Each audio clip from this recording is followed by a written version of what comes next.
নমস্কার, আমি সাজাবো যতনের অমৃতা। আমাদের যে পডকাস্টটি আপনারা রোজ দেখছেন তার আরেকটি এপিসোড নিয়ে আজকে এসেছি। অন্য সময় কি হয়, আমরা এক একজন কোনো গেস্টের সঙ্গে কথা বলি। আজকে আমার সঙ্গে তিনজন বসে আছেন এবং আজকে যাদের সঙ্গে আমি বসে আছি তাদের প্রজন্মটা আমার থেকে আলাদা। আমাদের পডকাস্টের কারণটাই হচ্ছে যে বিভিন্ন মানুষের পয়েন্ট অফ ভিউ, তারা কিভাবে ভাবেন, তারা কেন সাজেন, সেই জায়গাগুলোকে তুলে ধরা। তাই আমার থেকে বড়দের সঙ্গে আমি কথা বলেছি, অলমোস্ট সমবয়সীদের সঙ্গে কথা বলেছি। তো ওদের সঙ্গে একটু কথা বলতে এলাম আজকে, যাতে ওরা কিভাবে আমাদের পডকাস্টের টপিক নিয়ে মেকআপ অ্যান্ড ইটস রেলিভেন্স সেটা জানার জন্য। আমি ঐন্দ্রিলা, আমি পেশায় একজন লয়ার আর অল্প বিস্তর নাচও করি। আমি সর্বমিত্রা। আমি এখন বাচ্চাদের পড়াই, আর তার সাথে সাথে বাদ বাকি কিছু শেখারও চেষ্টা করব। আমি বর্ণনা, আমিও পেশায় একজন লয়ার।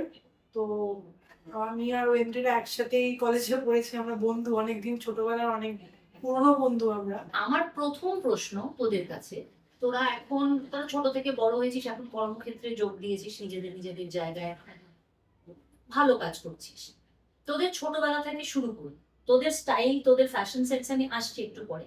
ছোটবেলাটা থেকে শুরু করি, আমাকে একটু বল তোদের ছোটবেলাগুলোতে তোরা আদৌ সাজতিস কিনা? কারণ আমরা যখন ছোট ছিলাম তখন একদমই সাজতাম না। তোদের ছোটবেলায় কিরকম সিনারিওটা ছিল সেটা বল। আর তোদের চারপাশে যারা ছিলেন, মা, মাসি, জেঠিমা, মাতৃস্থানীয় যারা যারা তখনকার দিনে, আমরা তো সাজ মানেই মেয়েদের কথাই সবার আগে ভাবি, অন্তত তোদের ছোটবেলা অব্দিও সেটাই ছিল। তো সেই সিনটা কিরকম ছিল, তারা কিরকম সাজতেন, কি সাজ দেখে তোরা বড় হয়েছিস? সাজ দেখে বড় হয়েছি বলতে, আমার মাও যেহেতু একটা সময় নাচতেন, তো একটা মানুষের নাচের একটা স্পেসিফিক ধরনের একটা সাজ থাকে। তো ওইগুলো খুব ভেতরে মায়ের ছিল, যেহেতু ওই একটা বেরোনোর সময় একটা ছোট টিপ পরা, একটু লিপস্টিক, মানে খুব কাজল আইলাইনার পরে যে বেরোনো তা না, ওই যে একটা টিপটপ থাকার, একটা প্রেজেন্টেবল থাকার, চুলটা বিনুনি করে নিল বা একটা হাত খোপা পরিষ্কার করে একটা হাত খোপা করলে, ওই জিনিসগুলো চিরকাল দেখে এসেছি।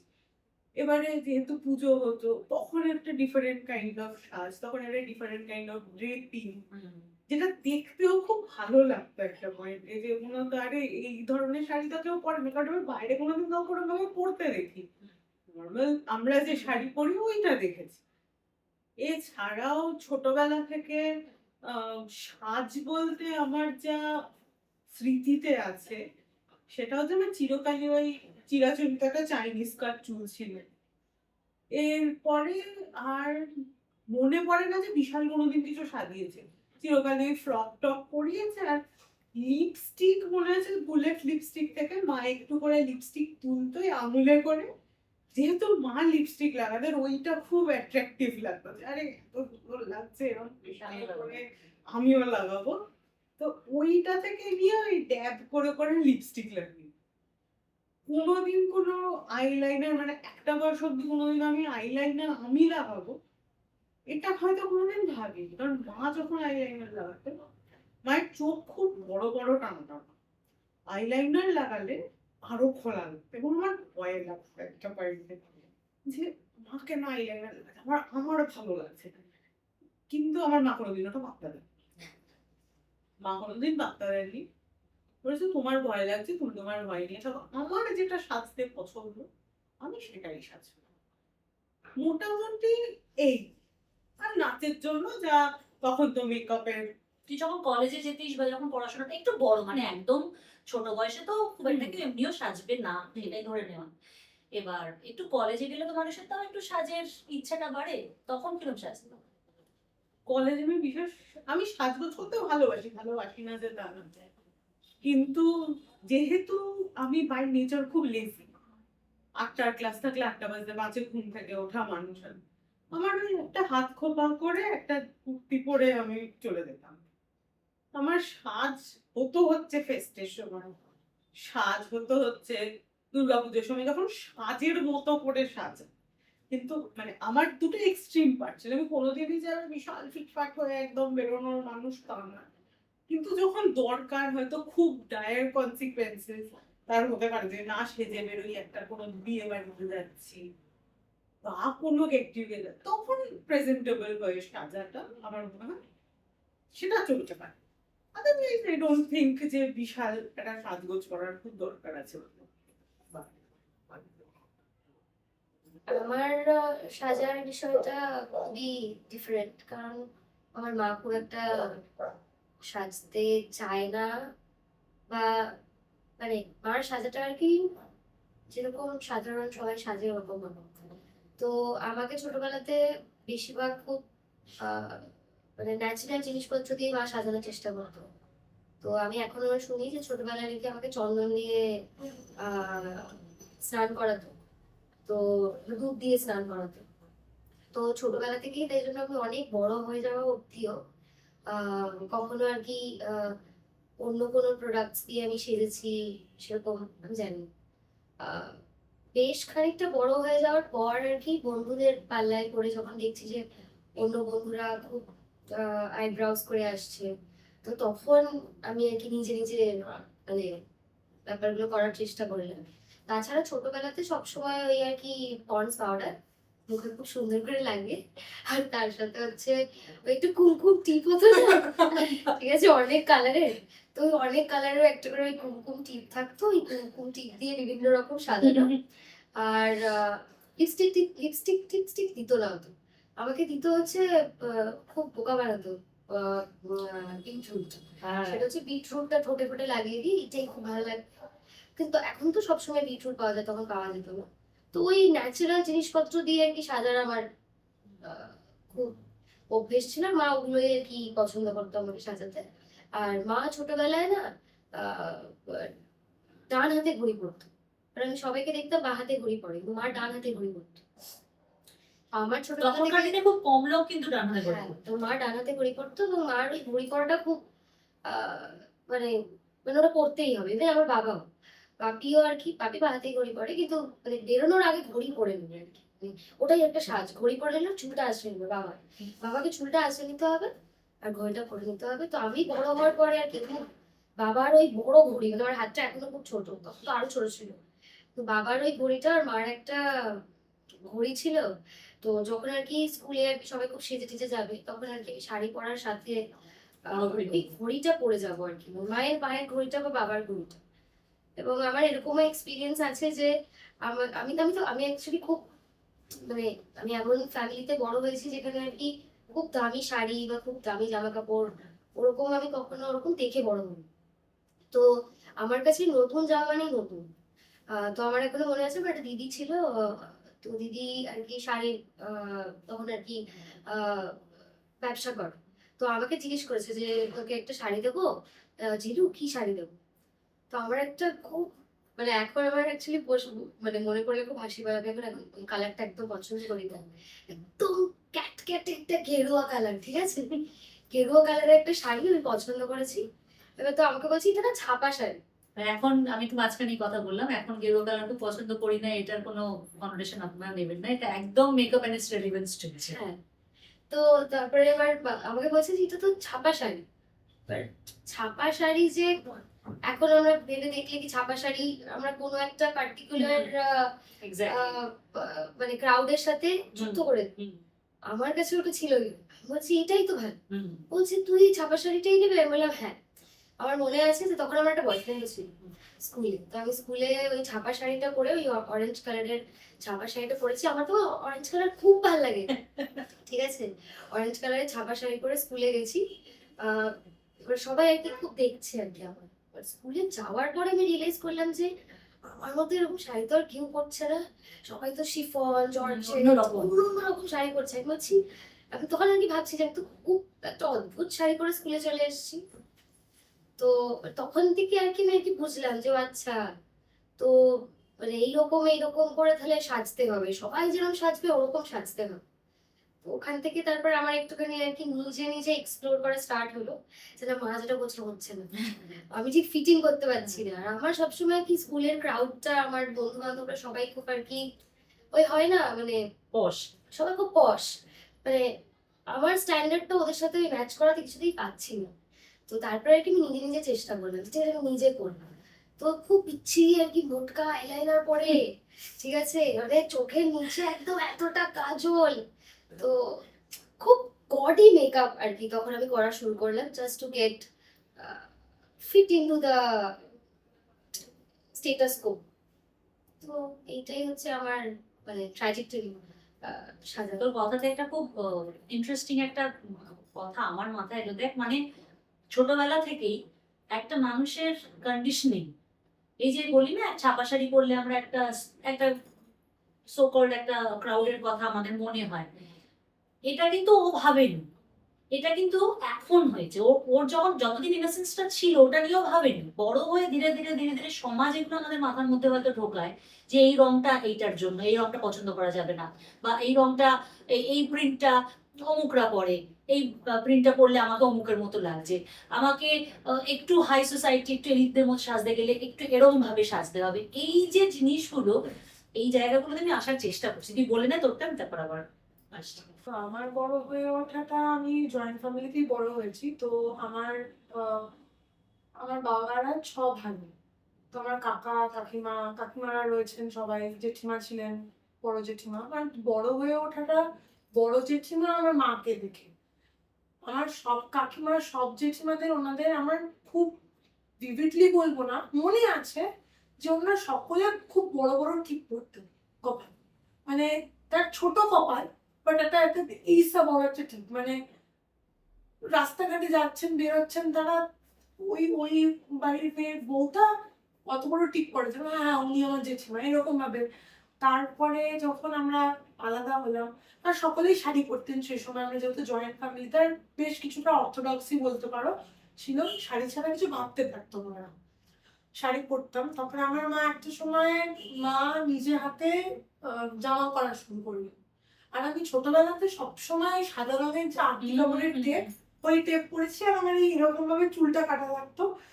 আর আমি খুব মারকুটে ছিলাম, সেই কারণে সবসময় চুল ছোট করে রাখতাম।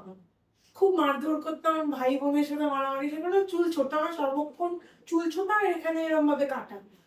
আর তারপরে যখন মা যখন নিজে জামা কাপড় বানানো শিখলেন আমার জন্য, আমার খুব ভালোভাবে মনে আছে মা বানাতেন আমার জন্য বাটিক প্রিন্টের ফ্রক, আর ওই গোল গোল প্রিন্টওয়ালা যে পোল্কা ডটের মতো। পোল্কা ডটস এর মতো, পোল্কা ডটস তখন বলতো না, সাদা রঙের জামার মধ্যে বিভিন্ন কালারের ডটস জামা কাপড় আমার এরকম ভাবে। আর মায়ের একটা অদ্ভুত জিনিস ছিল, মায়ের সাজগোজটা আমাকে ভীষণ ইনফ্লুয়েন্স করেছে ছোটবেলা থেকে। যে লিপস্টিক, যে মানে যেখানে যাবে লিপস্টিক, মানে লিপস্টিকের রং একটা, আমি তো খুব সাটল লিপস্টিক দিতে এখন মানে পছন্দ করি, মা পরতেন একদম টকটকে রেড অথবা ব্রাউন, ডার্ক কালার। ডার্ক মানে ডার্ক মানে এই দুটো ডার্ক, আর কোনো লিপস্টিক ছিল না। মায়ের একটা রেড ব্রাউনের লিপস্টিক ছিল which is dark brown chocolate, মা এখনো বলে যে আমি চকলেট কালারের লিপস্টিক পরবো। তো সেইটা একটা খুব বড়। তারপরে তারপরে বলতে গেলে ইনফ্লুয়েন্স করেছে হচ্ছে কলেজ। কলেজে আমি আর ওয়েন্ড্রিলা একসাথেই পড়াশোনা করেছি। আমার কলেজে চুল বড় ছিল, অনেকটা বড় চুল ছিল। আমি কলেজে যেতাম, ওয়েন্ড্রিলার মধ্যে ওই হাত খোপা একটা করে নিয়ে বেরিয়ে যেতাম। যখন ওই ফেস্ট বা কিছু হতো, যেহেতু আমি তা কলেজের আগে অব্দি কিছুই করিনি, আমার মনে আছে ওয়েন্দ্রিলা আহান আমার একটা বন্ধু আমাদের আছে, ওরা আমাকে প্রথমবার নিয়ে গিয়ে ফার্স্ট আর সেকেন্ড ইয়ারে আমার আইব্রো করাতে নিয়ে গেছিল, আমার মনে আছে খুব ভালোভাবে। ওইখান থেকে আমার নিজে থেকে যে সাজগোজ করবো, এবার বন্ধু আমার যে কলেজের রুমমেট ছিল বিপাশা, ওর থেকে আমি খুব ইনফ্লুয়েন্স হয়েছি যে এইটা এরকম ভাবে লাগাতে হয়, এইটা এখানে লাগাতে হয়, এইটা এরকম ভাবে লাগালে সুন্দর লাগতে পারে। তারপরে আমাকে ইনফ্লুয়েন্স করলো কলকাতা। এবার সেটার দিক দিয়ে যদি তুমি ধরো, কলকাতায় সেই সময় আমরা যখন কলেজ থেকে ফিরেছি, সেই সময় আমি দেখছি অনেক লোককে, যে তারা মানে অনেক মহিলাদের, যে তারা ব্ল্যাক কালারের টিপ পরছে, মোটা করে কাজল দিচ্ছে। আমি মানে খুব ব্যাপারটা ভালো লাগলো যে আমিও মোটা করে কাজল দেবো। আমি জীবনে কোনোদিনও কাজল দিতে জানতাম না, লাইনার কিভাবে দিতে হয় আমি জানতাম না। লাইনার আমি উইং শিখেছিলাম করা, কলেজে যেটা করেছি আমি। এখন আমি আর লাইনার দিতে পারি না, মোটা করে কাজল দিতে পারি। আমি তো ওইভাবেই আস্তে আস্তে ইভলভ হলো পুরো বিষয়টা। তো এখন ওরকম ভাবেই চলছে। আর এখন যেটা হয় সেটা হচ্ছে অফিস যাওয়ার জন্য যেটুকু প্রয়োজন, কাজল, লিপস্টিক, মাস্কারা, ব্যাস। আমি এটাতে আসছিলাম, ওদিক থেকে একেবারে বলতে চাই যে তোদের এখন পার্সোনাল স্টাইলটা কিরকম, তোরা কিরকম ভাবে পোশাক পরতে পছন্দ করিস? এখন আমার ব্যাপারটা হচ্ছে পুরোটা কমফোর্টের উপরে। মানে এখন যদি তুমি আমাকে একটা জর্জেট বা শিফনের কিছু জিনিসপত্র দিয়ে বলো যে পরো, আমি পারবো না, আমার সুতির চাই। ওটা একটা বড় ম্যাটার করে আমার জন্য, যে আমার কমফোর্টেবল হতে হবে। কোনো টাইট পোশাক আমি পরতে পারি না। আমি শাড়ি পরতে খুব পছন্দ করি, তো যখনই আমি সুযোগ পাই আমি শাড়ি পরি, যেভাবে যেরকম শাড়ি হোক, বিশেষ করে সুতি। আর সুতির শাড়িতে একটা জনার রয়েছে আমার সাজগোজ, তুমি দেখেছো না জানো, যে একটু nude lipstick, brown nude lipstick, একটু লাইনার, কাজল, টিপ, ব্যাস শেষ। আর একটা হালকা করে ফাউন্ডেশন। এখন এখন মেকআপটা বা এখন রেডি হওয়াটাই নির্ভর করে কতটা হাতে আমার সময় রয়েছে আর আমি কোথায় যাচ্ছি, মানে কনভিনিয়েন্স আমার, আমি কমফোর্টেবল কিনা, আমার স্কিনের উপর আমি কমফোর্টেবল কিনা। আগে কি ছিল একটা, যেহেতু আমার ডার্ক কমপ্লেক্সন, একটা ছিল যে I have to look fair. এখন ওটা আমার মধ্যে থেকে চলে গেছে বিকজ অফ বড়, মানে বয়স হয়ে আমি গেছে। আসছি, এই কোয়েশ্চেনটা আমি আসবো, তুই বল, আমি আমি বলে আসবো। দিচ্ছি, মানে বয়স হয়ে গেছে যেহেতু এখন মানে more likely আমি I want to feel very comfortable with my skin, and I'm very comfortable with my skin. I'm very confident about my skin color. তো এইভাবেই চলে এখন। আর মানে বেশি আগে আমি মন খারাপ হতো কেউ কিছু বললো? অবশ্যই হতো, মানে এখন আর মন খারাপ হয়, মানে এরকম ব্যাপার নেই। এখন I chose to ignore them. ছোটবেলায় তো অতটা আন্ডারস্ট্যান্ডিং ছিল না, ওইগুলো নিয়ে অনেক কথা বলতাম, মা অনেক সাপোর্ট করতো, বাবা অনেক সাপোর্ট করেছে, আমার দাদা অনেক সাপোর্ট করেছে। বাট ইভেনচুয়ালি যখন একটা বলে না, আমি এই জিনিসটাতে ঢুকে যাচ্ছি আলাদা করে, বলে না নিজের যখন সেলফ সাফিসিয়েন্ট মানুষ হয়ে যায়, তখন she or he chose to ignore the noise. I chose to ignore those noises. এখনো বলি লোকে যে অন্ধকার হয়ে গেলে দেখা যাবে না, যাবে না, বলা শোনো। Good point. ঠিক। তো এটাই এখন, মানে এটাই এরকম ভাবেই চলছে। এবার যদি আরো বুঝি, আরো বুঝতে তো নিশ্চয়ই পারবো বয়সের সাথে সাথে, প্রবাবলি আরো চেঞ্জ হবে। হ্যাঁ সেই আসলে ওইটাই আমি যেটা বলছিলাম, আমাদের সামাজিক কন্ডিশনিংটাকে একটু চেঞ্জ করতে হবে। আমরা মানে আগে তো তুই যখন নিজে বলছিলি, যখন ছোটবেলায় মন খারাপ হতো, you try to look fair, তুই ওরকম ভাবে ক্রিম মাখতে, ওরকম হয়তো ফাউন্ডেশন ইউজ করতিস। তোর আশেপাশের সমাজটাও কিন্তু তখন অতটা ওরকম হয়নি যে না যে তুমি এটা নিয়ে ভেবো না, তুমি তোমার মতো থাকো। তখন তাদেরও হয়তো আগে কত আমরা এরকম ঘটনা শুনেছি যে মেয়ে কালো বলে বিয়ে হবে না। এটার একটা মানে ঐন্দ্রিলা, আই এম শিওর ঐন্দ্রিলারও হয়তো এরকম কোনো এক্সপিরিয়েন্স থাকবে যে ওমা কি সুন্দর ফর্সা। ওটা বেশি ইম্পর্টেন্ট, মানে মানুষটাকে চেনার আগে কে কালো কে ফর্সাটা বেশি ইম্পর্টেন্ট হয়ে যায়। আনফর্চুনেটলি এখনো হয়তো রয়েছে। তো তুই বলে নে, তোর মাঝখানে তোকে আমি আটকে দিয়েছি অন্য কথা বলতে গিয়ে, তোর স্টাইলিংটা সম্বন্ধে বল। আর এই জিনিসটা তোরা দুজনও বলিস যে তোদের কি কখনো এরকম কোনো এক্সপিরিয়েন্স হয়েছে এরকম যেটাতে মন খারাপ হয়েছে চেহারা সম্বন্ধে, রং সম্বন্ধে, দেখতে সম্বন্ধে, ফিচার সম্বন্ধে, হাউ ইউ ডেড? বল তোর স্টাইলিংটা আগে বলে নে, মাঝখানে খালি আটকে দিচ্ছি। আমার মনে হয় আমার কোনো সেপারেট তো ওরকম কোনো স্টাইল নেই, বাট আমার যেটা আছে যেটা মানে সেটা হচ্ছে যে আমি বেশ কিছু বছর ধরে আমার চুলটাকে নিয়ে খুব বিভিন্ন রকম জিনিসপত্র করে চলেছি। হ্যাঁ সেটার নমুনা আমি দেখতে পাচ্ছি দলে। তো আমার চুলটা প্রথমে নীল আর লাল ছিল। একসাথে নীল আর লাল কোনো মানুষ তো চুলটা কালার করে না, কিন্তু নীল আর লাল করে ফেললাম। তারপরে একটা সময় চুলটা সবুজ, হলুদ আর নীল ছিল। তারপরে কিছুদিন আগে আবার র্যান্ডামলি চুলটাকে ব্লিচ করে ব্লু করলাম। তো সবাই এটা বলে যে এত সুন্দর বড় চুল, কি করবো এত বড় চুলটা নিয়ে আমি এক্সপেরিমেন্টটা করতে পারি। তো আমার চুলটা আর কি এক্সপেরিমেন্ট করার জন্য যতটা আছে আছে, যতটা নেই আবার কেটে ফেলে দেবো, আবার হয়ে যাবে। তো এটাই বিষয়। তো আমার চুল নিয়ে এক্সপেরিমেন্ট করতে খুব ভালো লাগে এই কারণে, কারণ আমার মনে হয় যে মানে অ্যাজ ওমেন চুলের সাথে মহিলাদের হিস্ট্রিটা খুব ইন্ট্রিকেট ভাবে আটকানো। এবং বিভিন্ন সময় আমরা দেখেছি যে মহিলাদের চুলের ওপরে মানে আমাদের সমাজের একটা আধিপত্য জমানোর ব্যাপার আছে, মানে সবাই বলে দেবে আমার চুলটা নিয়ে আমি কি করবো। তো বিধবা হয়ে গেলে চুল কেটে ফেলতে হবে, বড় বউ থাকলে, বউ হলে তার বড় চুল থাকতেই হবে, তার যদি ছোট চুল হয় তার নাকি বিয়ে হবে না। তো আমার চুল আমি ডিসাইড করবো যে কিরকম থাকবে। তো আমার অ্যাকচুয়ালি অনেক লম্বা চুল ছিল কলেজে থাকাকালীন। তারপরে আমার একটা প্রেমিকের সাথে ঝামেলা হয়। তো ঝামেলা হওয়ার পর আমি ডিসাইড করলাম আমি চুলটা পুরোটা কেটে দেবো। এটা সাইকোলজিস্টরা বলে, জানিস তো, হ্যাঁ। চুল কাটলে ইউ ফিল নিউয়ার। হ্যাঁ, তো আমি আমার Damage এতটা কেটেছে। চুল ছিল এত অব্দি, সেটাকে আমি কেটে এইটুকু করে দিয়েছিলাম, ভয়েস করে দিয়েছিলাম। তো চুলটা কেটে দিলাম, চুলটা কেটে দেওয়ার পরে আমার মনে হলো একটা নতুন মানুষ। তো আমার অ্যাকচুয়ালি চুলটা খুব বড় একটা ওয়ে অফ এক্সপ্রেশন আমার মনে হয়, এবং সেই কারণে আমাকে কেউ তুই বলে ভালো দেবে থাকলে না- তো চুলটা বড় থাকে। হ্যাঁ, এবং আমাকে কেউ বলে দেবে না আমি আমার চুলটা নিয়ে কি করবো। আমার যদি মনে হয় আমার চুলটা লাল, নীল, সবুজ হইব, যা খুশি কালার আমি করতে পারি, কারণ চুলটা আমার। আহ, তো এইটা একটা আছে চুলে। তাতে আমার চুলটা যদি খারাপ হয়, তখন যদি বকা খাস, তখন মনে হবে না আমার কথাটা শুনলেই ভালো হতো। না, আমার মনে হয় যে আপনার বুঝিয়ে যাবে। আর তো অর্থ অনেক বয়স হয়ে গেল, আর আমি চুলটা জমিয়ে কি করবো। আর আমাকে তো দিয়ে আর তো আমার আর তো আমার স্বামীর জন্য রাখতে হবে না চুল। সামহাও আমরা ওই বেড়া চালটা টপকে এসেছি। তো এখন আমাকে যে পছন্দ করবে আমার চুল ছাড়াই করবে, আর যদি না করে তাহলে নাই করবো। তো এটা হচ্ছে একটা বিষয় চুল নিয়ে।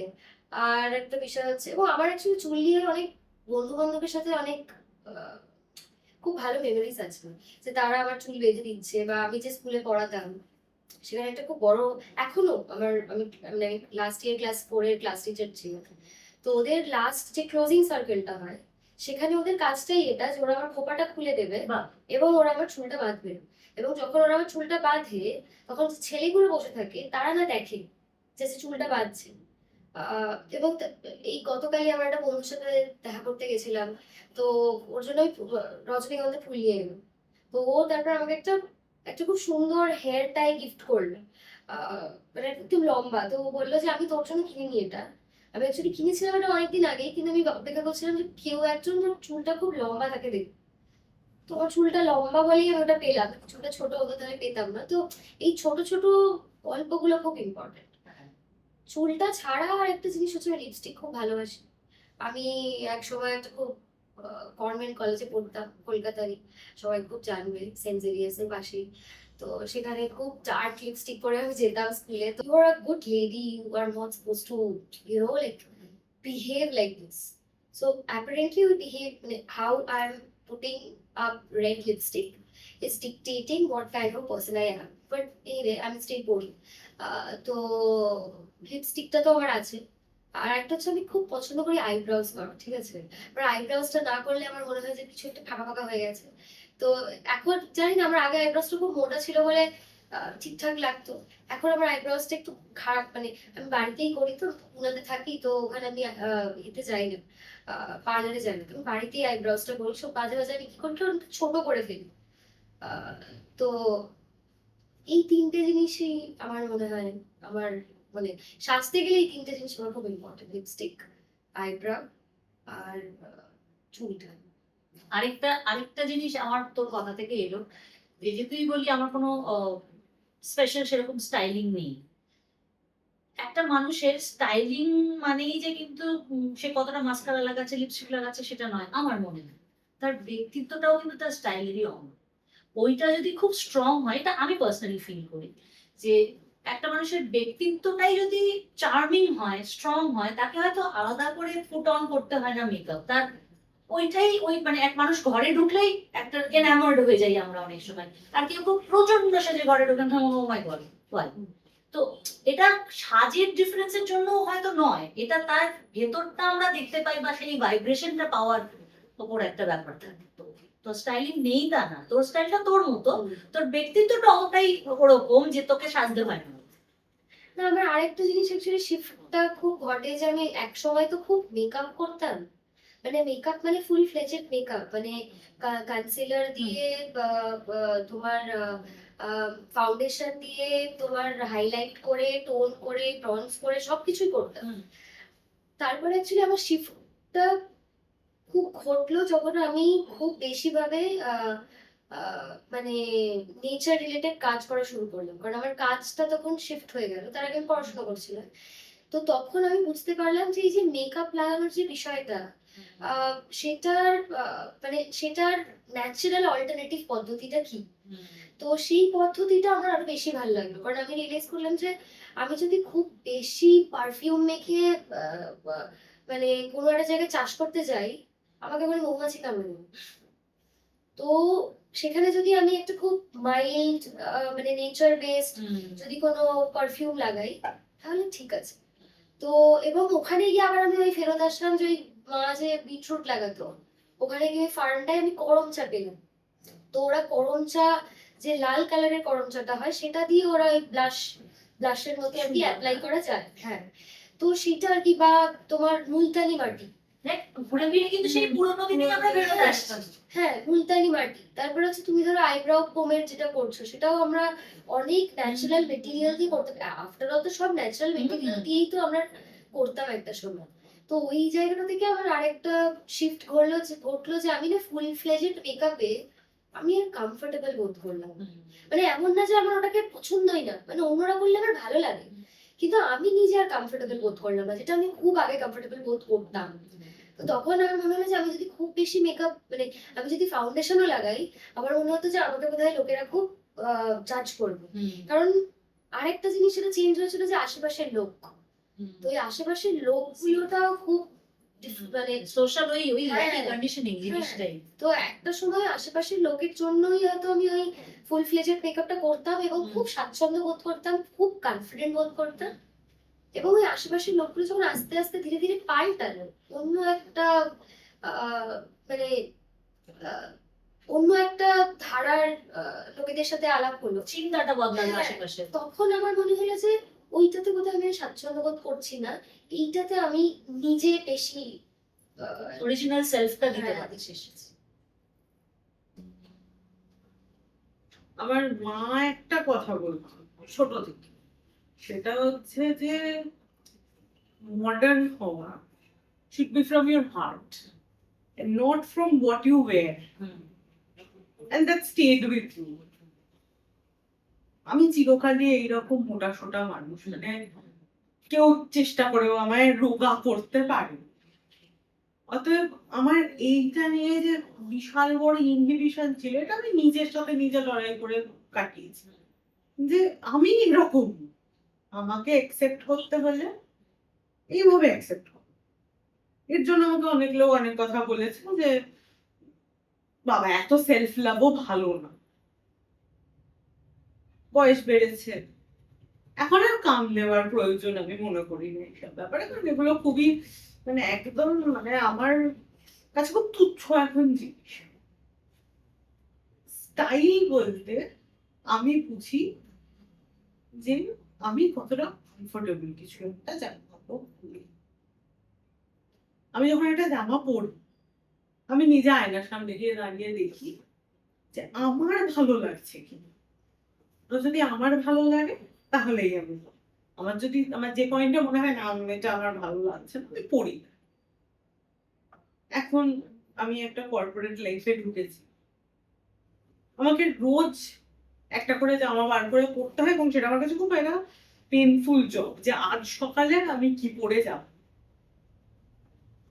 বারিং দিস, যদি আমি খুব মেকআপে আসি, মেকআপের বলতে গেলে আমার খুব একটা আমি কোনোদিনই খুব একটা পক্ষপাতী নই যে বিশাল একটা খুব হেভি মেকআপ করতে হয়।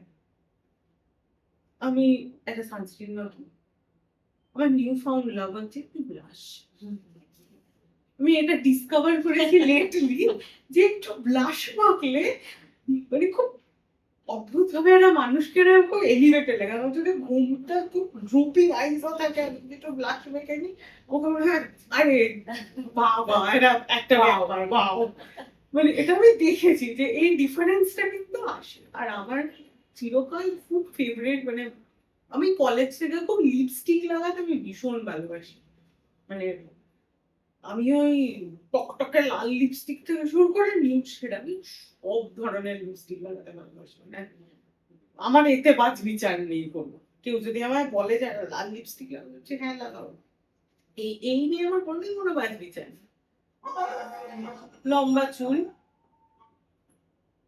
চুল, যেহেতু চুল খুলে বেরোনোর খুব একটা পক্ষপাতী আমি নই, কারণ প্রচন্ড চুলে জট পড়ে এবং তারপরে যা যা ফলো করে সেটা এটা না আমি সবাইকে একটু বলতে চাই যে যাদেরই লম্বা চুল তাদের প্রত্যেককে জিজ্ঞাসা করবেন, ওই যে দেখা না সিনেমা সিরিয়াল ভীষণ লম্বা চুল নিয়ে ঘুরছে, যাদের আমাদের লম্বা চুল আছে উই ক্যান ভাউচ যে আমরা খুলে বেরোতে ভালোবাসি না, কারণ একদম তারপরে যে ধুলোটা জমে, যে যন্ত্রটা নিতে হ্যাঁ। হয়, যে ধুতে স্ট্রাগলটা করতে হয়, সেটা যাদের ছোট চুল তারা বুঝবেন না। যাদের ওই ইউটোপিয়ান ধারণাটা রয়েছে যে হ্যাঁ। বাবা তোর তো লম্বা চুল, তুই সারাদিন স্ট্রেট চুল খুলে রেখে ঘুরতে পারিস, এরকম হয় না।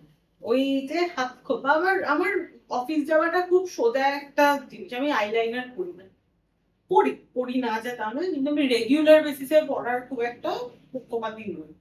কারণ আমার মনে হয় যে একটা যেহেতু ব্ল্যাক আলটিমেটলি তো কেমিক্যাল, পড়তে পড়তে এই চোখের ওপরটায় হয়তো একটা ব্ল্যাক পড়ে, যেটা আমি অনেককে দেখেছি হতে, বা চোখের কোলটা কালো হয়ে যায় প্রচুর কাজল লাগাতে লাগাতে, এবং সেটা মানে বিয়ন্ড রিপেয়ার হয়ে যায় ড্যামেজটা। তো আমি সেইটাকে কনসিয়াসলি সেটা থেকে দূরে থাকি। বারিং দিস, আমার যেটা মনে হয় যে একটা মানুষের স্টাইল সবসময় যে জামা কাপড় দিয়ে ডিফাইন হবে তা কিন্তু সবসময় নয়। আজকে আমি একটা সুতির জামা পরে একটা খোপা পরে আমি যেতে পারি, কিন্তু আমার সাথে যে বসছে, আমার সাথে যে চারটে মানুষ কথা বলছে, তারা আমাকে বলবে যে whether I have a different style or not. আমি বলার মতো পজিশনেই নেই যে আমি একটা স্টাইল, আমার একটা পার্টিকুলার সেন্স অফ স্টাইল আছে, নেই। এটা ছাড়া যেটা আমার জীবনের খুব ইন্টিগ্রাল পার্ট, সেটা হচ্ছে পারফিউম আর ডিও, মানে এই দুটো হচ্ছে আমার জীবনের খুব ইন্টিগ্রাল পার্ট। আমার হয়তো লিপস্টিকও লাগবে না, হয়তো আমার কিছুই লাগবে না, কিন্তু আমার ডিওড্রেন্ট এবং একটা পারফিউম আমার কাছে খুব প্রয়োজনীয় একটা জিনিস। কারণ আমরা বাসে ট্রামে ট্রাভেল, প্রচন্ড ঘাম হয়, এবং আমরা যখন একটা কর্পোরেট সেটআপে ঢুকে যাই, হঠাৎ করে যদি সেই ব্যাপারটা হয়ে যায়, মানে সবাই আনপ্লেজেন্ট সিচুয়েশন, আনপ্লেজেন্ট একটা সিচুয়েশন হয়ে যায়, সেটা খুব প্রবলেমেটিক। মানে নিজের তরফ থেকে সেটাকে ঠিক রাখার জন্য খুব, হ্যাঁ, মানে ওটাকে কনসিয়াস চয়েস, ওটা আমার যে খুব কনসিয়াস চয়েস যে কিছু না হোক আমি যেন একটা বডি স্প্রে আমি নিজে সবসময় ক্যারি করি, এবং আমি আমার আশপাশেও যারা আছে তাদেরকেও আমি বলি যে কিছু, আমাদের তো খুব গরম, একটা গ্রীষ্ম প্রধান দেশ, আমরা প্রচন্ডই প্যাচে গরম আমাদের দেশে হয়, এবং সবসময় যে আমরা খুব ন্যাচারাল রেমেডি হাতের কাছেই পেয়ে যাবো সেটা কিন্তু নয়, কিন্তু আমরা একটা পকেট পারফিউম রাখতেই পারি ব্যাগে। তাতে বরং আমরা অনেক আনপ্লেজেন্ট সিচুয়েশন থেকে বেরিয়ে যাবো। আমার কাছে মানে আমি কি মেকআপ করেছি আমার কাছে ওটা ইম্পর্টেন্ট, আমার কাছে ইম্পর্টেন্ট হচ্ছে হাউ ইউ প্রেজেন্ট ইউরসেলফ। তো এই জিনিসটাই আমার কাছে চিরটা কাল আমি আমার বাবাকে দেখে এসেছি, আমি আমার মাকে দেখে এসেছি। আমার বাবার খুব সিম্পল একটা রুটিন, সেই স্নানের পরে একটা ডিওড্রেন্ট তখন পাওয়া যেত ব্রিল ক্রিম। পটকিরি ইউজ করতেন বাবারা ভীষণ, বাবারা অ্যান্টিসেপ্টিক এর জন্য করতেন, বাট ওটাই আর কি বিশাল একটা ব্যাপার ছিল। এবার এটা পাওয়া যেত ওল্ড স্পাইসের আফটার, শেভ, খুব সুন্দর, যেটা বাই দ্য ওয়ে আমি স্কুলে লিখে যেতাম। আমিও মাখতাম, আমি ওটাই বলছি যে ওইটা যখন বাবা মাখতে বলছে একটু গালটা খুব সুন্দর গন্ধ ছাড়বে, ওই জিনিসটা চিরকাল আমার কাছে ছিল। বাবার ওই ডিওড্রেন্ট পারফিউম মাখাটা দেখে দেখে আমার ভেতরে এসেছে, ওই বাবার তো কোনোদিন গা থেকে মানে জামা থেকে কোনোদিন খারাপ গন্ধ ছাড়ে না, আমার কেন ছাড়ে? স্কুলে যাই, খেলি, আমার চাই, আমাকে এমন কিছু করতে হবে যেটা আমি ওই ভালো একটা গন্ধ বেরোবে। আমার বাবার জামা যেটা কাচতে দেওয়ার পরেও সেই জামা থেকে ভালো গন্ধ বেরোয়, এই ট্রিকটা আমাকে, এই হ্যাকটা আমায় জানাতে হবে। আমার যেমন আমি কনভেন্ট স্কুলে ছিলাম, এবার সেখানে কি হতো, আমাদের যিনি প্রিন্সিপাল ছিলেন, আমাদের যা হতো অ্যাসেম্বলির সময় ভীষণ স্ট্রিক্ট, মানে মেয়েদের কনভেন্ট স্কুল তো আমরা বুঝতেই পারছি কিরকম স্ট্রিক্ট, ঘড়ি পরা না, সাজগোজ না, সোনার গয়না, দুল। আমাদের কি হতো, আমাদের প্রিন্সিপাল যিনি ছিলেন তিনি সমস্ত রেস্ট্রিকশনের মধ্যে থেকে কুচিয়ে কুচিয়ে দেখতেন যে কে কি মেখেছে, কে কি পরেছে, এবার লিটারালি গন্ধ শুকতেন এসে, যে পারফিউম মেখে আসেন। তো আমি যেটা করতাম সেটা এইটা করতাম, ওল্ড স্পাইস মেখে যেতাম গায়ে, যেটার গন্ধের সঙ্গে আমার ধারণা ছিল উনি ফ্যামিলিয়ার নন, উনি বুঝতে পারবেন না। তো ক্লাস 10 অবধি তো বুঝতে পারেননি, আমি জানি না ফ্যামিলিয়ার না ফ্যামিলিয়ার নন, কিন্তু বুঝতে পারেন। তো ওল্ড স্পাইসটা আমার কাছে একটা ভীষণ মেমোরেবল একটা গন্ধ, যে ওল্ড স্পাইসটা এখনো শুনলে আমার স্কুলের সময়কার কথা মনে হয়, এই কথাগুলো মনে হয়। অ্যাকচুয়ালি সেন্ট ক্যারিজ মেমরি, তো একদমই তাই। সেটা তো একটা বিশাল বড় জিনিসই। তোদের সাথে কথা বলতে বলতে আমার একটা জিনিস যেটা ভালো লাগছে, ভালো লাগছে ইন দ্য সেন্স অন্যরকম তোরা ভাবিস, যেহেতু সময়টা পাল্টাচ্ছে, প্রজন্মটা পাল্টাচ্ছে। আহ, একটা একটা সময় পর্যন্ত এটাই ছিল যে সোশ্যাল নর্মস, সমাজ, আশেপাশের লোকজন will tell you what to wear, how to dress up, how to walk, তুমি কিভাবে চলবে, কথা বলবে, উঠবে, বসবে, কতটা ঘোমটা দেবে, কতটা খুলবে, লিপস্টিক পরবে কিনা, এগুলো আশেপাশের লোকজন, আমাদের বড়রা বা সমাজ ঠিক করে দেয়। অন্তত একটা গাইডলাইন দিতে হয়, যেটা বেশিরভাগ পরিবারে, তুই অর্থোডক্স পরিবারের কথা বলছিলি, তোর বেশ, আমার পরিবারও তাই ছিল, যে আমার মা কখনো ভাবেননি যে আমিও জয়েন্ট ফ্যামিলি, যে সালোয়ার কামিজ পরে সবার সামনে বেরিয়ে চলে এলেন সিনেমা দেখতে যাচ্ছেন, তা কিন্তু না। অথবা অথচ আমার কাকিমারা, আমার পরের মায়ের পরের যারা এসছেন, তারা কিন্তু উম, সেটা করতে পেরেছেন। হ্যাঁ, এরকম নয় যে আমার মা কোনোদিনও সালোয়ার কামিজ পরেননি বা জিন্স পরেননি, কিন্তু ওই আমার ঠাকুমার সামনে কোনোদিনও পরেননি, বা আমাদের পুরোনো পাড়ায় গেলে এখনো আমার মা শাড়ি পরেই যান, এই জিনিসটা তার মধ্যে ইনস্টিলড হয়ে রয়েছে। এখন কি হয়, এখন এই রকম যদি কাউকে কোনো গাইডলাইন দেওয়া হয় বা কিছু বলা হয়, যে আমার বাড়িতেই যদি আমার মা বা তোর বাড়িতে কাকিমা কাকু যদি তোদেরকে বলেন যে এটা পরে যাচ্ছিস কেন, এটা পরে যাস না, এটা ভাল লাগছে না, আমাদের প্রথম রিয়াকশনটাই হয় কেন, আমি কেন পড়তে পারবো না, আমার ভাল লাগছে, আমি এটা পরেই যাবো। এটার মধ্যে ঠিক বলছে না ভুল বলছে, তাকে মানাচ্ছে বা মানাচ্ছে না, তা পরের কথা, আমি সেই কথাটাতে যাচ্ছি না। আমার কথা হচ্ছে এই মাইন্ডসেটটা সুইচ করলো কবে, কেন? তোদের কি মনে হয় যে যেটা আমাদের মারা ভাবতে পারতেন না, আমরা সেটা ভাবতে পারছি, আমাদের মাইন্ডসেটটা চেঞ্জ হলো কেন? What has change our mindset? Is it because আমরা অনেক স্বনির্ভর হয়ে যাচ্ছি, যে যতটুকুই রোজগার করি না কেন আমাদের ওই ভয়টা কি আর চলে যাচ্ছে, যে না আমাকে যদি এখন বলেন যে না তুমি এই বাড়িতে থাকতে পারবে না, যেটা আমি খুব ড্রামাটিক হয়ে বলছি, আগেকার দিনের সিনারিও হতো যে ত্যায্য পুত্র ত্যায্য কন্যা করে দেওয়া হলো, তুমি আমার বাড়িতে থাকতে পারবে না। তো ঠিক আছে, আমার একটা মাথা গোজার ঠাই, আমার দিনের শেষে পেটে খাবার নেওয়ার মতো আমার সামর্থ্য হয়েছে, এই চিন্তাটা থেকে কি আমাদের এটা আসে যে না, মাই বডি মাই চয়েস, আমি যেরকম সাজবো, আমার ইচ্ছে, আমি আমার মতো করবো। একটা একটা একটা শিফট হয়েছে, তো উত্তর দেওয়ার মাইন্ডসেট, উত্তর দেওয়ার ভঙ্গি, সবকিছুই বদলে গেছে, সেইটা কেন?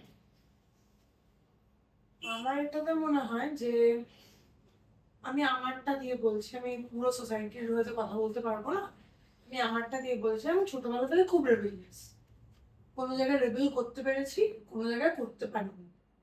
যেখানে রেবেল করতে পেরেছি সেখানে আহ, ওই আমার বাড়ির ওই পরিস্থিতির মধ্যে থেকে অনেক ভুলকে ভুল বলেছি, অনেক ঠিককে ঠিক বলেছি, সবার অপোজিটে গিয়ে, পুরো বাড়ির 30 জনের অপোজিটে গিয়ে অনেক কাজ করেছি যেখানে আমাকে আলাদা করে দেওয়া হয়েছে, সেগুলো আলাদা। তো আমি জাস্ট বোঝালাম রেবেলিয়াসটা। তো এবার আমার মাইন্ডসেটটা ওরকম ভাবে দাঁড়িয়ে গেছে, যেহেতু বলে না পোড় খাওয়া একজন মানুষ, ছোটবেলা থেকে এত বেশি বডি স্ট্রাকচার নিয়ে বা বডি পার্টস নিয়ে বা চুলের রং, গায়ের রং, দাঁত উঁচু, মানে তোমরা হয়তো অনেকেই জানো না, বাট আই হ্যাভ এই যে set of teeth, I have a very উঁচু সেট ছিল। হ্যাঁ, সেটাকে ক্লাস ফার্স্ট ইয়ারে যখন চাকরি পেলাম প্রথম 2019-এ, সেটাকে কোনোভাবে আমার মনে হলো, আমার মা বাবাও কনভিন্স আমাকে করলেন, বা ওনাদেরও মনে হয়েছিল আলটিমেটলি তো মা বাবা ভালোই চান, বললেন যে কিছু একটা করা যাবে এটাতে, ডাক্তারের কাছে যাওয়া হবে। ডাক্তার বললো যে এটাতে এখন যেহেতু ম্যাচিওরটি, ক্লিপ লাগানো যাবে। এটা কি করতে হবে, ওই যে নিজের আমার নিজস্ব যে দাঁতগুলো, ওগুলোকে কেটে দিতে হবে, একদম ছোট করে কেটে দিতে হবে ভিতরে, দিয়ে আলাদা করে মানে ক্যাপিং করানো হবে। এই যে 4 সেট অফ টিথ, পুরো ক্যাপিং, আমার নিজস্বটা ভিতরে। এখন সেই তখন দ্যাট ইজ 2009। আমি এখনো স্টিল রিগ্রেট করি এই ডিসিশনটা, বিকজ বিভিন্ন প্রবলেমস হয়, যেহেতু নিজের টিথ নয় এগুলো, বিভিন্ন প্রবলেমস হয়।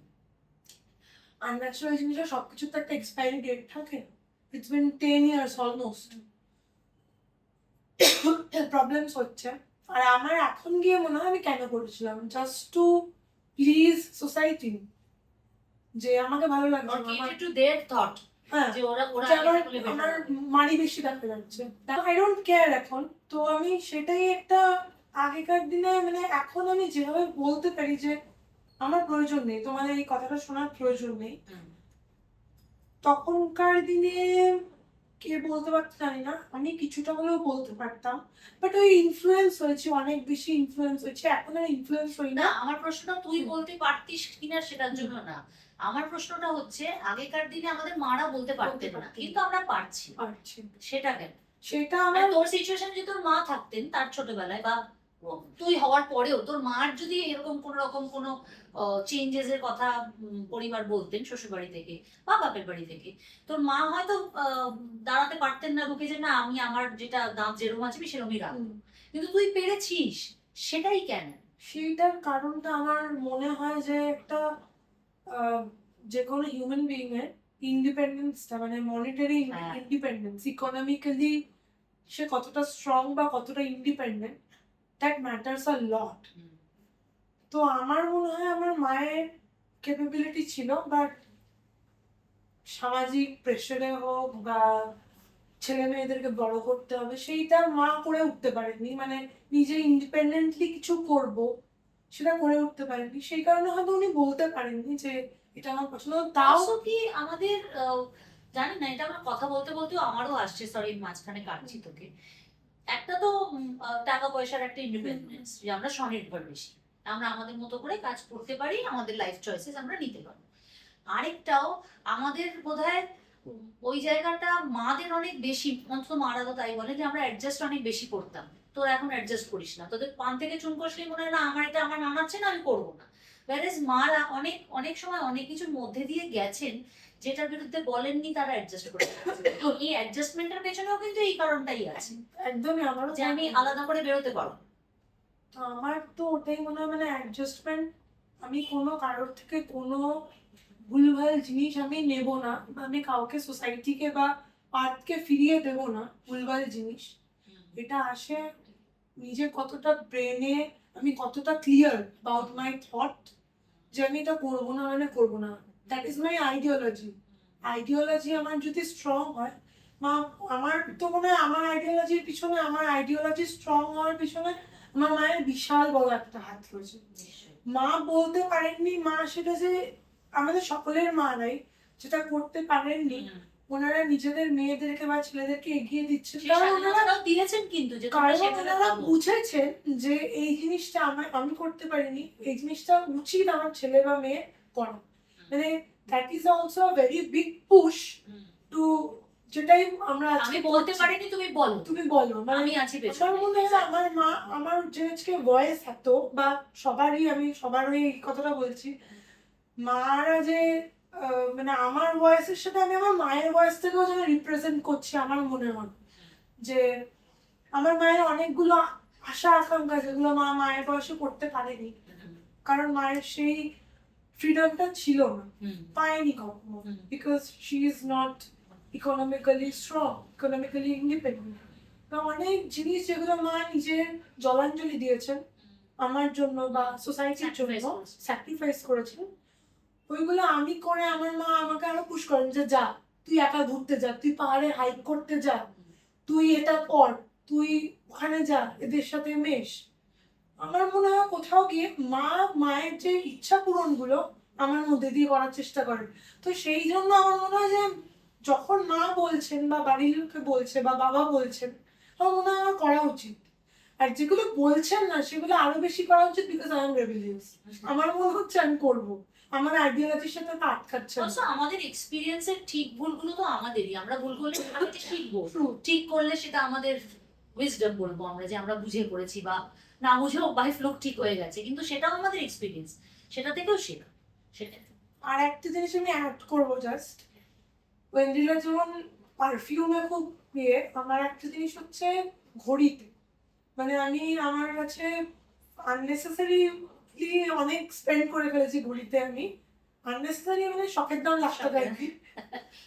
তো এই আজকে যে ঘড়িটা পরে আছি ওটা HMT ইয়েলো কালারের, এটা যখন আমি কিনলাম বাড়িতে সবাই বলে "এ, কি বাজে দেখতে, ভিন্টেজ ঘড়ি। ভিন্টেজ ঘড়ি, ইয়েলো কালারের কে আবার ঘড়ি কিনবে", বাট আমার কাছে ইয়েলো কালারের ঘড়ি কেউ কিনে না, তাই আমি পরবো। এইটা একটা, এটা ওয়ে অফ রেবেল, আমার মনে হলো যে ওয়ে অফ রেবেল। আজকে চুলটাকে হঠাৎ করে চুলটা ছোট করে দিয়ে চলে আসবো, মানে আমি করেও ছিলাম পিক্সি, মানে এক সাইডে চুল নেই আমার, এক সাইডে চুল আছে, মানে কোমর চুলটাকে আমি ওরকম করে এসেছিলাম। আমার মনে হচ্ছিল যে this is my way of announcing that I am rebellious. তো এরকম ভাবে এবার ওরা বলতে পারবে আরো ভালোভাবে। অ্যাকচুয়ালি কথাগুলো যখন হচ্ছিল তখন আমার অ্যাকচুয়ালি জানতাম না তার ব্যাপারে, বাট আমি রিসেন্টলি জানলাম পাকিস্তানের একজন ওমেন্স রাইটস অ্যাক্টিভিস্ট আছে, যাকে কিছুদিন আগে আর কি গ্রেপ্তার করা হয়েছে। তো যারা জানে না তারা পাসুরি গানটা সবাই শুনেছি, তাতে নাচের যে জন্য। নৃত্যশিল্পী তিনি, তো অফকোর্স আমরা পাকিস্তানের এই টাইম জানি, এবং ওখানে শাড়ি পরা অ্যালাউড না, টিপ পরা অ্যালাউড, এবং সব পরাই। She is right now I think 75 years old, and আমি দেখছিলাম যে যখন ধরে নিয়ে গাড়ির ভিতরে বসিয়েছে তখন বারবার বলছে আমার গায়ে হাত দেবে না, আমি যাবো, আমি বসছি বাট আমার গায়ে হাত দেবে না। তো আই থিঙ্ক আজকে আমরা প্রত্যেকটা মেয়েরা যেটা করতে পারি সেটা শুধুমাত্র নিজেরা করতে পারি বললে সত্যি খুব ভুল হবে। প্রচুর প্রচুর মহিলারা, যাদেরকে ইউরোপিয়ান কান্ট্রিজে উইচেস বলা হতো, আমাদের দেশে ডাইনি বলা হতো, এবং আরো বিভিন্ন রকম একটু জিনিস অন্য বলা হতো। চিন্তাধারা হলেই তাই। হ্যাঁ, এবং আমার মনে হয় তাদের সবার সম্মিলিত, ও যেটা বললেন রেবেল হওয়া, তার জন্যে আজকে আমরা যেটা চাই সেটা করতে পারছি না।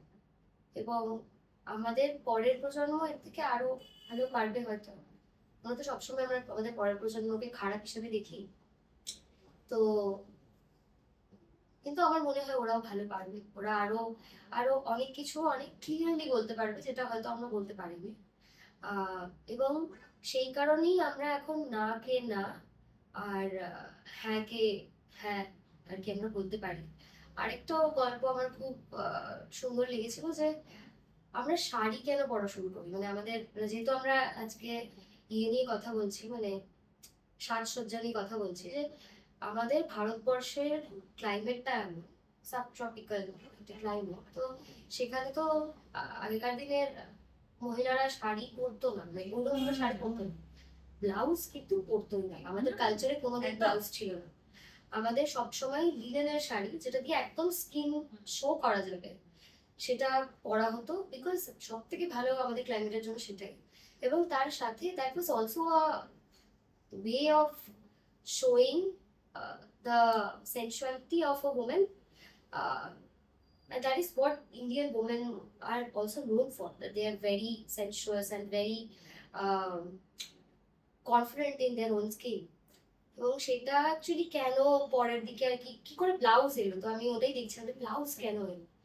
ব্লাউজের আসার স্টোরিটাই ওটা যে ব্রিটিশরা যখন এসে আর কি বলেছে যে ভারতীয় মহিলারা আনসিভিলাইজড, তো তাই জন্য ওই বিভিন্ন মিটিং মিছিলে ওদেরকে ডাকা যাবে, কারণ ওরা জামা কাপড় পরতে পারে না, সব বেরিয়ে থাকে, তো তাহলে কি করে ওরা সভ্য সমাজে কি করে আসবে, কারণ তখন ব্রিটিশরা সব ঢাকা করসেট পরে আছে। তো সেই সময় আর কি যখন বারণ করে দেওয়া হলো যাওয়া থেকে, তখন আমি ভুলে যাচ্ছি ঠাকুর বাড়ির কোনো একজন হ্যাঁ, তো তখন আর কি ওই মানে উনি আর কি শুরু করে যে ব্লাউজ তাহলে আমি বানাবো, এবং ঠিক আছে আমাকে যদি সিভিলাইজড দেখাতে হয় নিজেকে ব্লাউজ পরে, তাহলে আমি সেটা পরেই যাব। মানে ওটা ওই পড়াশোনাগুলো অ্যাকচুয়ালি আরো করলে আমরা অ্যাকচুয়ালি আমাদের যে কালচারের কথা সবসময় বলি, আমরা অ্যাকচুয়ালি আরো বুঝতে পারবো যে সাজসজ্জা আর ভারতবর্ষের যে কালচার, সেটা এখন আমরা যেভাবে দেখি আর আসলে যেরকম ছিল, অরিজিনাল সেটা ভারতবর্ষের কালচারটা খুব নয়। আলাদা। মানে এই যে আমাদের এখন বলা হয় শাড়ি ঢেকে পড়েনি, শাড়ি পরেছে সব তো দেখা যাচ্ছে। আমাদের এখানের কোনোদিন কালচার ছিলই না শাড়ি সব ঢেকে পরে বেরোনোর। কারণ এত গরমের মধ্যে কে সব ঢেকে পড়বে? মাঠের মধ্যে যখন মানুষে কাজ করে, যেহেতু আমাকে মানে আমি খুব কম সময়ের জন্যই আমি কাজ করি। মাঠের মধ্যে কাজ করার সময় শাড়ি কোথায় যাচ্ছে, কোন দিকে আমার কটা কোমর বেরিয়ে গেল আর কতটা আমার পিঠ বেরিয়ে গেল, আমি সেটা দেখবো না মাঠে কাজ করবো? তো সেটা তো হয় না। কেন ওই যারা আর কি আমরা শহরে থাকি তারা আর কি ওইগুলো নিয়ে খুব কনসিয়াস। গ্রামেতে ওইরকম থাকেই না।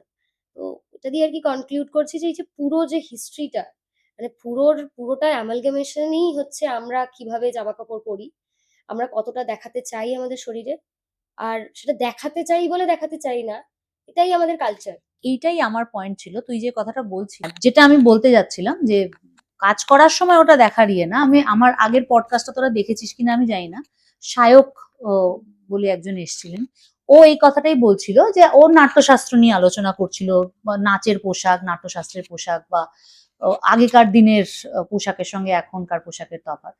ও একটা জিনিস যেটা ভালো, খুব সুন্দর করে বোঝালো, সেটা হচ্ছে ইন্টেনশন। আমি আমার পোশাকটা, শাড়ি অত্যন্ত সুন্দর একটা পোশাক, যেটা অত্যন্ত বাজেভাবেও যদি আমি পরতে চাই পরা যায়। এবার কথাটা হচ্ছে আমি কেন পড়তে চাইছি, আমি কাজ করতে গিয়ে জিনিসটা আমার ডিসপ্লেসড হচ্ছে, নাকি আমি আমি শুধু মাঝখান দিয়ে নিতে চাইছি, আমি ওরম ভাবেই পড়বো, মাই বডি মাই চয়েস। এই এই দুটো পয়েন্ট অফ ভিউ এর তফাৎটা একটু অন্য জায়গায় চলে যায়। যেটা তুই বলছিস সেটা একদম ঠিক কথা, যে আমাদেরও কত সময় হয় নাচের সময়, আমরা যতই সেফটি পিন লাগাই না কেন আমাদের পেট দেখা যায়। কেউ বলতে পারবে না যে আমার জীবনে কোনোদিনও পেট দেখা যায়নি নাচের সময়, উইচ ইজ নট পসিবল। কিন্তু আমি কি ইন্টেনশনে কিভাবে আমার শাড়িটাকে আমি ড্রেপ করছি, সেটাও অলসো ম্যাটার্স। যেটা আমাদের ওই বোধটা থেকে, আমাদের আমরা কোথায় বড় হচ্ছি, আমাদের পারিপার্শ্বিকটা থেকে এক একজন মানুষের ক্ষেত্রে এক এক রকম আলাদা হয়, এটা আমার মনে হয়।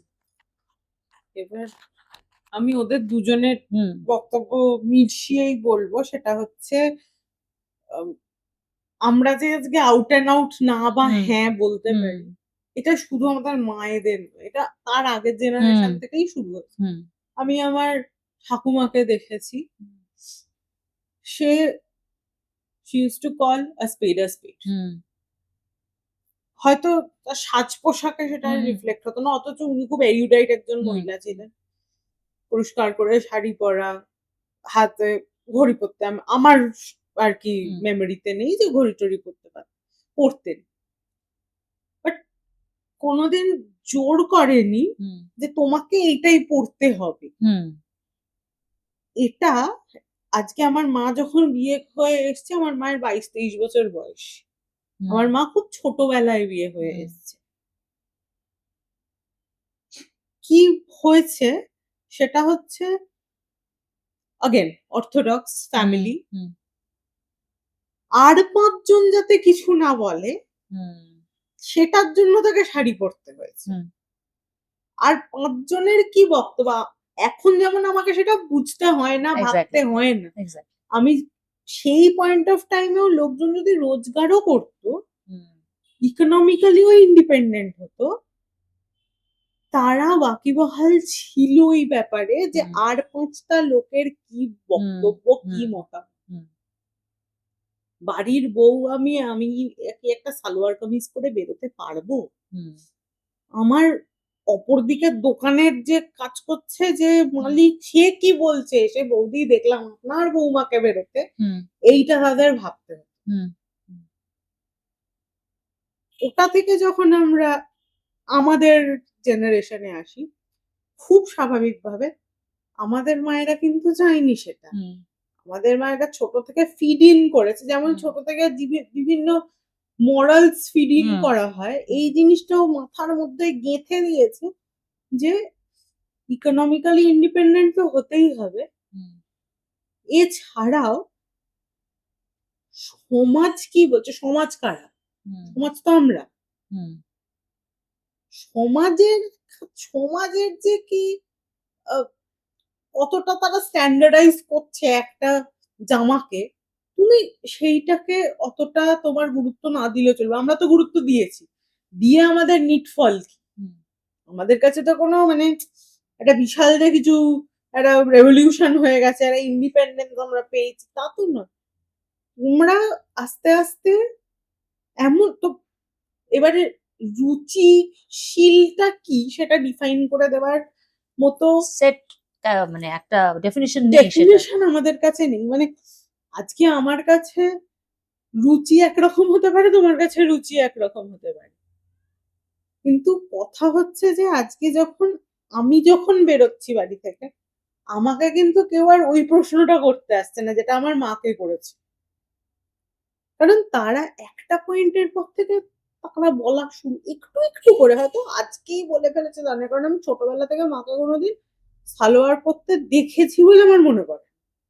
একমাত্র পুরী গিয়ে হুম।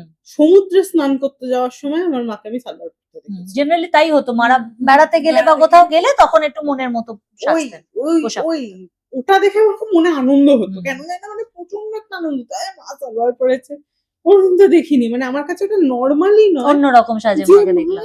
একটা অন্য কিছু পড়ছে। মানে ওনাদেরও কিন্তু রিপ্রেসড ওই ইচ্ছাটা থাকতো যেটা একদমই। সামনে করতে পারতেন না।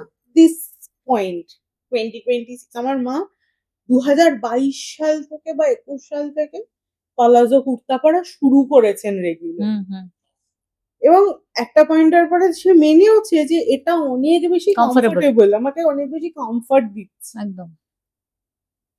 শাড়ি তার কাছে ফার্স্ট চয়েস খুব স্বাভাবিকভাবে, কারণ বিয়ে হয়ে থেকে আজকে 1995 সাল থেকে 2021 অব্দি সে শাড়ি পরেছে, এবার 2021 থেকে 2026 হঠাৎ করে যখন এই চেঞ্জটা করছে, সে চেঞ্জটা হয়তো মানছে, কিন্তু ওই জিনিসটাকে তো সে ফেলে আসতে পারছে না, যেটা পুজো হলে সে খুব স্বাভাবিকভাবে একটা শাড়ি বার করবে। আমরা কিন্তু বার করবো না। আমরা যখন বার করবো আমরা ভাববো, একটা কুর্তি পরি, একটা সালোয়ার পরি। আমরা শাড়ি পরতে ভালোবাসি, কিন্তু বাড়িতে একটা ছোট পুজো হলে, ছোট একটা খুব সামান্য হয়তো একটা ছোট্ট করে নারায়ণ পুজো মায়েদের কে একটা শাড়ি পরি, একটু চুলটা পরিষ্কার করে আমরা কি বলবো, একটা কুর্তি পরে কমফর্টটা আগে। কমফর্টটা ওনাদের কাছে হেরিটেজ কালচার এগুলো, একদমই তাই। বড়দের কথা শোনাটা আগে ছিল, আমাদের কাছে কমফর্ট। একদম। কিন্তু এটার মানে এটা নয় যে কোথাও গিয়ে কোথাও আমরা কাউকে ডিসরেসপেক্ট করছি। Disrespect is never an option. আমার কাছে স্বনির্ভর হওয়াটা যতটা ইম্পর্টেন্ট, আমার উইল পাওয়ারটাও ততটা ইম্পর্টেন্ট। আমি কিন্তু শুধু স্বনির্ভর হলাম আর লোকে কি বলছে সেইটা ভেবে আমি সেই মতো পিছিয়ে রইলাম। থাকলাম, তাতে আমার কোনো লাভ নেই। আমার কিন্তু উইল পাওয়ার, আজকে একজন ইকোনমিক্যালি ডিপেন্ডেন্ট মানুষের একটু একটু করে উইল পাওয়ার জমিয়ে সে কিন্তু আজকে দু পায়ে গিয়েছে, 4 পায়ে হতে পারেনি, হয়তো 2 পায়ে গিয়েছে, 4 পা পিছিয়েছে, আবার 2 পায়ে গিয়েছে। সেই 2 পাটাকে আমি কি করে 4 পায়ে এগোচ্ছি সেটা সে হেল্প করছে। মানে আমাদের আজকে যে এপিসোডটা তৈরি হচ্ছে, একটা জিনিস যেটা আমার সবসময় আমি যেটা বলতে চাই আমার বিভিন্ন এপিসোডের মধ্যে দিয়ে, যে বিভিন্ন মানুষ কিভাবে ভাবছে। কেউ বেশি সাজতে ভালোবাসছেন, কেউ কম সাজতে ভালোবাসছেন। আমরা সবসময় কি ভেবে নিই যে বড়রা বলে দিচ্ছে, আমরা মেনে নিচ্ছি, আমরা শুনছি, আমরা মানে একদম ভালোবেসেই শুনছি, বুঝেই শুনছি, সম্মত হয়েই শুনছি। কিন্তু যেটা আমরা বেশিরভাগ সময় করি সেটা হচ্ছে, আমাদের থেকে ছোটরা যদি কোনো কথা বলে, আমরা প্রথমে ধর কি জানে, ও কি জানে, ওর এক্সপিরিয়েন্স নেই, ওদেরকে একটা ডিসমিস করে দিই। আজকের পর্বটা যারা দেখবেন, আমার বিশ্বাস এটা, আজকের পর থেকে আমাদের আশেপাশের আমাদের বয়সের ছোটদের তো আমরা ভাবি যে ওরা কম জানে, এটা আর ভাববো। ওদের কথাগুলো চারপাশে যখন ছোটরা কিছু বলে, ওদের কথাটা যদি আমরা মন দিয়ে শুনি, এবং মন দিয়ে শোনা মানে ওর দিকে তাকিয়ে থাকা না, ও কি বলছে, সেই মানুষটার মনের যে চিন্তাটা থেকে সে কথাটা বলছে, সেটা যদি আমরা বোঝার চেষ্টা করি, আমরা কিন্তু অনেক জিনিস পাবো সেটার মধ্যে। আজকে যে গল্পগুলো ওরা করলো, যে আলোচনাগুলো ওরা করলো, প্রত্যেকের আলাদা আলাদা ব্যক্তিত্বটা কিন্তু ফুটে উঠেছে, এবং কে কোন কাজটা করে, কেন করে না, কিভাবে ভাবে, এই জিনিসগুলোকে আর ডিসমিস করলে বোধহয় চলবে। বড়রা তো নিশ্চয়ই, বেশি জানেন, তাদের এক্সপিরিয়েন্স বেশি, তারা হয়তো পড়াশোনা অনেক বেশি করেছেন, আমরা এখনো অতটা রাস্তা যাইনি, আমাদের জার্নিটা এখনো অতদূর পৌঁছয়নি, তাই হয়তো আমাদের অভিজ্ঞতাগুলো কম। কিন্তু ছোটরাও যতটা রাস্তা এসেছে, তাদের অভিজ্ঞতাটা তাদের মতো করে কিন্তু ওদেরকেও এনরিচ করেছে, ওদেরকেও সমৃদ্ধ করেছে, ওদের মধ্যেও অনেক জিনিসপত্র ভেতরে আটকে রয়েছে। ওদের কথাগুলো আমরা একটু যেন শুনি। আজকের এপিসোডটার পর আমি সবাইকে শুধু এটাই বলবো, শুধু সাজগোজ সম্বন্ধে আজকে আমরা আলোচনা করলাম, কিন্তু এই সমাজ সম্বন্ধে, আমাদের চারপাশের বিভিন্ন বিভিন্ন টপিক নিয়ে ভেবে দেখবেন ওরা কিন্তু অন্যভাবে ভাবে। সেটাকে যদি আমরা একটু এমব্রেস করি, সেটাকে যদি আমরা একটু কাছে টেনে নিই, কে আমার আমার তো পার্সোনালি মনে হয়, আমি যতক্ষণ ওদের সঙ্গে থাকি আমার অনেক ভিস্টাস খোলে, আমার মনে হয় যে না, আমি তো এইভাবে ভাবিনি, সত্যি তো এটাকে এইভাবে ভাবা যায়। এই জিনিসটা আপনাদের কাছে অব্দি পৌঁছক, আপনারাও এভাবে ভাবতে শিখুন। হ্যাঁ, আমরা যদি কোনো ভুল করি নিশ্চয়ই আমাদের ধরিয়ে দেবেন, ছোটদেরকে আমরা ধরিয়ে দেবো যে না, এই ভাবনাটা হয়তো এইভাবে নয়, আমরা এইভাবেও ভাবতে পারি। এবার কে কিভাবে সেটা অ্যাকসেপ্ট করবে সেটা তো তারও পার্সোনাল চয়েস হতে পারে, এবং তারও নিজের বোধগম্য জিনিসপত্র ভেতরে যা গেছে সেগুলো থেকে সে সেটা বিচার করে নেবে বা নেবে না। চাপিয়ে দেওয়া নয়, আমাদেরকে বুঝিয়ে বলতে হবে। আমাদেরকেও বড়রা বোঝাবেন, আমরাও ছোটদেরকে বুঝিয়ে বলবো। আর ওরা কি বলছে সবার আগে সেটা শুনবো। আমাদের সাজসজ্জা নিয়ে আলোচনা হচ্ছিল, কিন্তু অনেক ডিপ একটা আলোচনায় আমরা চলে গেছিলাম। আশা করি ভালো লাগবে এপিসোডটা। আমাদের ইউটিউব চ্যানেলে এপিসোডগুলো যাচ্ছে, একটু সবার মতো সব সময়ের মতো বলছি, লাইক কমেন্ট সাবস্ক্রাইব করবেন, আমাকে জানাবেন যে ভালো লাগছে না খারাপ লাগছে, কোন জায়গাটা আরেকটু বেটার হতে পারে। আজকের যে শুটটা হলো সেটা না একদম অদ্ভুত ভাবে খুব ইমপ্রম্পটু একটা শুট, মানে অন্য সময় আমি একটু প্রফেশনালি শুট করি, আজকে আমরা যারা ক্যামেরার সামনে রয়েছি বা পেছনে রয়েছি সবাই এই আমাদের ইয়াং গুনস অফ ইন্ডিয়া, তো আমরা রেবেলও, আবার আমরা সমাজের বিভিন্ন দরকারে ঝাঁপিয়ে পড়া মানুষ। আমি আমার থেকে বেশি এদেরকে বলবো, এরা এরা যে কি কি কাজ করে সেটা একদিন অন্যদিন গল্প করব, তাহলে আপনারা বুঝতে পারবেন যে ফেলে দিই মাঝে মাঝে কিছু জানিস না বলে, বুঝিস না বলে, কিন্তু ওরাই অনেক কিছু শেখায়। আমাদের সঙ্গে থাকবেন, আমাদের ভালো লাগলে আমাদেরকে জানাবেন, খারাপ লাগলে আরো জানাবেন, এবং অবশ্যই মনে রাখবেন যে আমাদের পডকাস্টের নাম যেটা, সাজানো আড্ডা নয়, না এই আলোচনাটা সাজানো, না যখন কাউকে সাজাবেন বা নিজে সাজবেন সেটাকে হালকার ছলে নেবেন, কারণ প্রত্যেকটা জিনিসেরই পেছনে একটা ভাবনা থাকলে সেটা আরো স্বয়ংসম্পূর্ণ হয়ে ওঠে। সকলে ভালো থাকবেন।